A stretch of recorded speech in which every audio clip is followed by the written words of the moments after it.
That evening, they set off across the English Channel in a small fishing boat, manned by 2 sailors.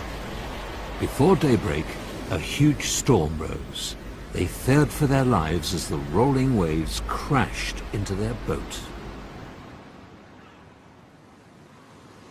But somehow, they made it to Calais. The whole trip was an adventure for them.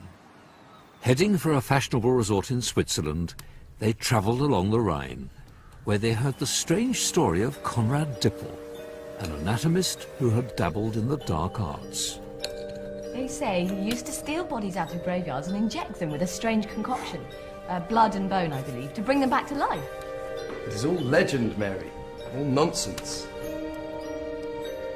But the story struck a chord in Mary's imagination.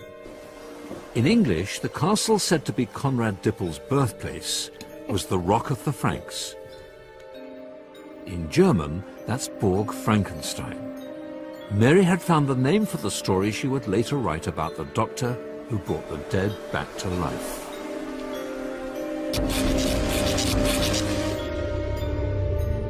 Whence, I often ask myself, did the principle of life proceed?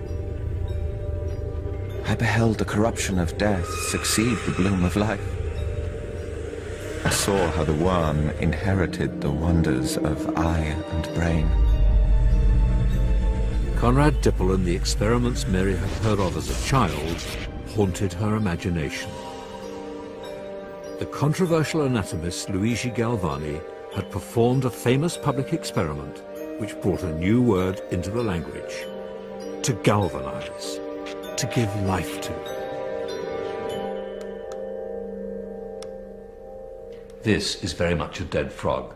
Those twitches aren't life, they're just caused by the muscles moving as a result of the electrical current to the nerves. But to a 19th century audience, this was life itself manipulated at the hands of a scientist. Small wonder then that Mary Shelley's hero, Victor Frankenstein, was a doctor seeking the ultimate truth about life.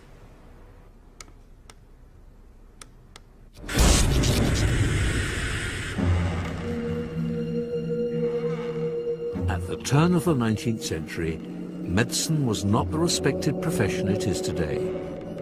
Dissection was illegal, except on the bodies of hanged murderers. As a result, there weren't enough legal corpses for anatomists to dissect. Grave robbers often filled the gap. This gruesome trade in dead bodies inspired Mary, and so she made her hero, Dr. Victor Frankenstein, an anatomist. Who shall conceive of the horrors of my secret toil as I dabbled among the unhallowed damps of the grave, or tortured the living animal to animate lifeless clay?